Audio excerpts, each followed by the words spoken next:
Assalamualaikum warahmatullahi wabarakatuh. Selamat malam Bapak Ibu sekalian dan salam sejahtera. Malam hari ini saya akan menyampaikan topik tentang kebahagiaan perkawinan.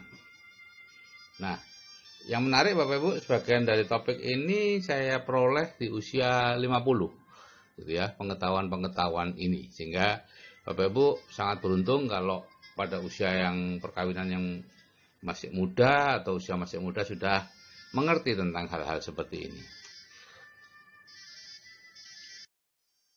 Nah, John Gottman dan Julie Schwartz Gottman, pasangan suami istri itu pernah meneliti ribuan pasangan, Bapak Ibu, ya, ribuan pasangan diteliti, mereka diundang ke sebuah rumah gitu ya, rumah peristirahatan, kemudian diundang seperti berlibur gitu, dan di mana-mana dipasangi perekam, gitu ya. Nah, dia menyimpulkan begini, ada 4 perilaku negatif yang mengancam perkawinan, yaitu suka mengkritik atau mencela, ya, criticism, atau membela diri atau bertahan, jadi suka ngotot, defensif, ya, selalu bertahan. Kemudian merendahkan atau menghina, disrespect atau contempt. Dan yang keempat itu acuh tak acuh, mendiamkan, stonewalling seperti dinding batu. Itu 4 ini perilaku negatif yang mengancam perkawinan. Nah, kemudian mereka meneliti bahwa kalau dalam pasangan-pasangan tadi ada 5 kata-kata positif dan 1 kata negatif, gitu ya. 5:1 antara positif dan negatif, maka biasanya setelah diikuti sekian tahun perkawinan itu bahagia, gitu ya.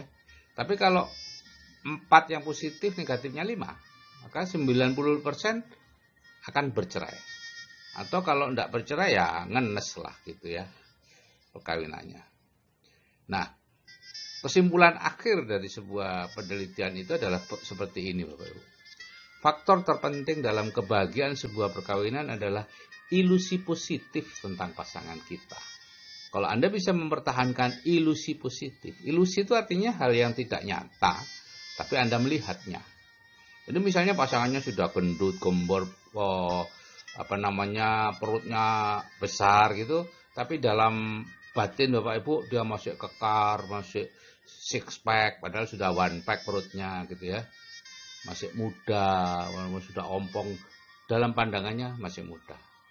Itulah yang disebut ilusi positif tentang pasangan kita. Begitu juga suaminya melihat istrinya seperti pada masa gadis, masa baru bertemu, seperti itu, meskipun sudah sangat berubah. Kalau Bapak Ibu bisa mempertahankan ilusi positif tentang pasangan Anda, perkawinan Anda adalah akan bahagia. Tapi sebaliknya, ya udah Anda amati sendiri. Nah, yang kedua tentang perkawinan yang perlu Anda cermati adalah tangki cinta. Ya, setiap orang memiliki tangki cinta di dalam dirinya. Ya. Kalau tangki cintanya itu penuh, maka dia akan merasa dicintai. Dia pun akan mudah memberikan cintanya kepada Anda. Ya. Nah, jadi usahakan selalu mengisi tangki cinta orang yang Anda cintai dengan bahasa kasih atau bahasa cintanya sendiri. Nah, setiap kali tangki cinta itu Anda kuras, secepatnya diisi kembali. Jangan sampai kosong tangki cinta pasangan Anda. Nanti kehidupan Anda kan seperti dalam neraka. Begitu juga sebaliknya. Nah, sekarang apa bahasa kasih dari masing-masing orang? Ini saya ambil dari bukunya Gary Chapman, 5 bahasa kasih ya. Ada 5 bahasa kasih utama, yaitu pelayanan, hadiah, sentuhan, kata-kata pendukung, waktu yang berkualitas ya. Jadi mereka yang bahasa kasihnya pelayan itu suka dilayani ya, bukan berarti dilayani apa, tapi bukan misalnya diselesaikan masalahnya, itu pun juga bagian dari pelayanan gitu ya.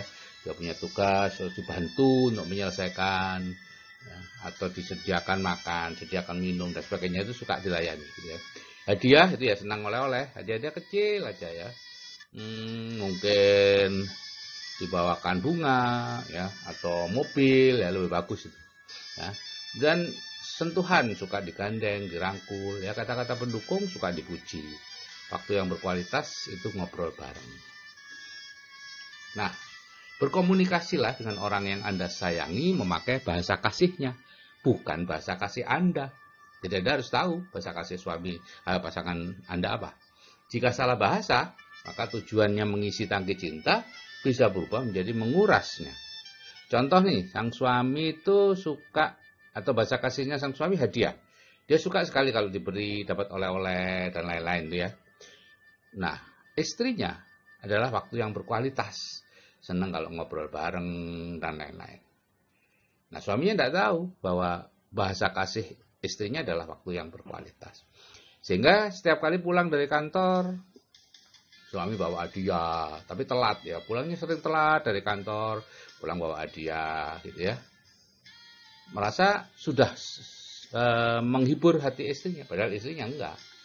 Istrinya ingin agar suaminya enggak telat, ya, agar suaminya tepat waktu ke rumah dan punya waktu untuk ngobrol bareng dan sebagainya. Itulah yang terjadi. Atau sebaliknya nih, istrinya punya bahasa kasih istrinya adalah hadiah. Senang oleh-oleh, senang itu. Bahasa kasih suaminya sentuhan. Suka dirangkul, suka ditepuk, dan lain-lain. Nah, ini suami setiap kali pulang kantor, gak bawa oleh-oleh. Begitu ketemu istrinya, langsung dirangkul, gitu ya. Wah, istrinya menghindar. Setiap kali menghindar. Karena yang ditunggu oleh istrinya adalah oleh-oleh. Dia merasa dicintai kalau suaminya bawa oleh-oleh. Sebaliknya, suami merasa dicintai kalau dia dirangkul. Nah, tapi istrinya kan, begitu suaminya ngerangkul, dalam hati istrinya kan, ini kalau bahasa Jawa gitu ya, suka nggak oleh-oleh, nyosor. Seperti itu Bapak Ibu. Tidak diucapkan sih, 1-2 kali masih ditoleransi. Tapi setiap hari seperti itu ya, mangkel juga sang istri. Sang suami juga bingung. Maunya menyenangkan hati istri, kok istrinya mesti menghindar. Nah, jadi Bapak Ibu, ketahui bahasa kasih pasangan Anda, istri Anda, suami Anda, dan kemudian berbicaralah dengan dia melalui bahasa kasihnya. Nah, ini yang terakhir, ada 4 macam kepribadian dari Florence Littell ya. Saya akan singkat-singkat saja, yang penting Bapak Ibu tahu bahwa ini ada.